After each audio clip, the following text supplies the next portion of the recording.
right, who we got now? Let's see here. It's Elizabeth Simpkins, Regional Underwriting Officer for Inland Marine Transportation over at Travelers. Hello, how are you doing today, Elizabeth? Good morning. I'm doing well. How about you? I'm doing well. It's a big news. It's one of those weekends where it was kind of like a one-day weekend because a big news story broke yesterday, as you heard in the open with Craig here. But we dove into it. And one topic we're going to get into with you today is women truck drivers. Is that correct? That's right. We're here to talk about it. Let's do it. Okay, so let's get into it. What do you got for me on women truck drivers? We know that there's like 7%, I think, are women truck drivers right now.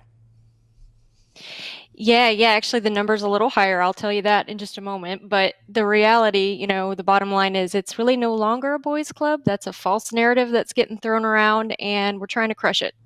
What we're seeing is an increase of women in all kinds of trucking company roles, and that's not just drivers. That's where it started, but now you're looking at CEOs and company leaders, human resources, talent management, techs, safety professionals, dispatchers, and of course, professional drivers too. Yeah, well, I've noticed. I was at Matt's. I've met some lovely ladies over there, and you're right. The stereotype is changing, but what's driving that change? Yeah, the trucking industry's ongoing driver shortage is really where it began. Trucking companies always looking for that qualified candidate to sit in that seat. Women represent a very large untapped talent pool. So women are actually finding that truck driving can be a very appealing career choice because there are competitive salaries, there is independence there, and the ability to kind of travel and see the country.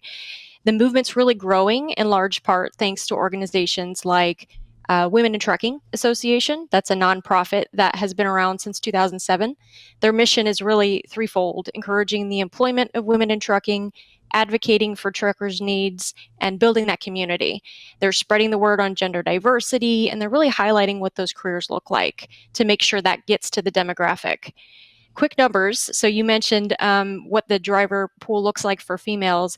12% of professional drivers were female. This is as Ooh. of last year's, Women in Trucking No, Index. that's Elizabeth. That's 7 great. You point, know why I had 7%? Because I remember I did this topic a couple years ago, and that was the. I mean, I do this topic a lot, but the last time I saw that number, 7%. That's 5% growth. it's great, right? It's great. And a lot of other things that are happening in the space, not just the drivers. Um, 31%, if you believe this, transportation company C-suite execs are women, and 28% of transportation board of directors members are women. So really good stuff all across the board. And research has shown us that workplace cultures that have that really strong diversity, inclusion, and belonging, um, not just in the workforce, but in the senior leadership, you see a really strong link to increased productivity. And I think that's really applicable in transportation as well. Even here at Travelers, we have a lot of diversity happening here, leading to more women who want to be involved and kind of find their own path. In fact, I heard from one of my colleagues just the other day that Travelers likely has just as many women in transportation underwriting roles as men. So I like to Wow. say, our company is very big on encouraging women. I would say so. I would say so. Now, look, it sounds like there's a lot of upside, but are there any challenges? Are we presenting this too rosy? What are the challenges here? For sure. I think anytime you have this kind of an initiative, you're going to have challenge, and there's no exception here. I think one of the biggest things is continuing to educate and kind of squash that perception that there's an unconscious bias. The idea that trucking isn't suitable for women, and that has to change. Another thing that you think about is trucking can be intimidating and very demanding. Truck stops that may not be very female friendly, or you're being away from your family for a long time, safety concerns, things like that. Those can deter women, and those are very valid. Interesting. Now, one last question for you, Elizabeth. If you were looking to become a woman, looking to become a professional driver, and I know you've talked to a lot late, you have your experience, what advice would you give them for getting into this profession? Yeah, I think I would probably look toward the Women in Trucking Association. They have an incredible website that's full of really great content, a lot about the industry. You can find someone you can connect with to help you understand a bit more. They also have this really cool trailer. It's educational. It's called Whitney.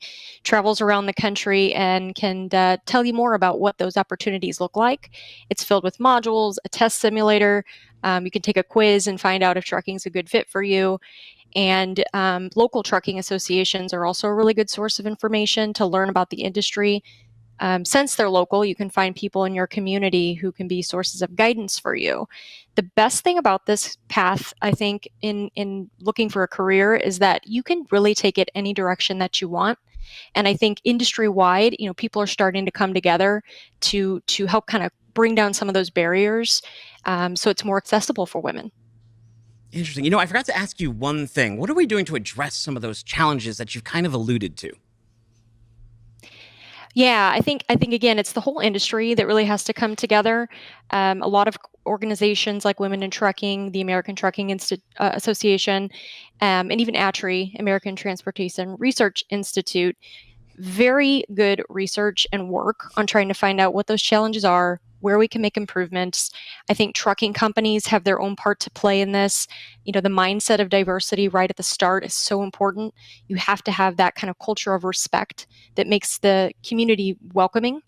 Mentorship programs, focused recruitment efforts to educate women so they know what their career could look like, both the advantages, the opportunities, and ensuring that we just have safe facilities, accessible for men and women. Local chapters of trucking associations, again, like I said, those are important. I was speaking on a women in logistics panel not that long ago, and it was so great to see women and men in the audience. So we really need allies in this effort. Very, very good. Thank you so much for joining us today. Thank you for shining a light on this topic. Everyone go check out Travelers and Elizabeth for more information on it. You take care and have a great day. Take care. Thank you. Take it easy. All right, let's tip the band right here. Chevron Renewable Energy Group provides high-quality liquid renewable fuels to help power the lower carbon energy journey.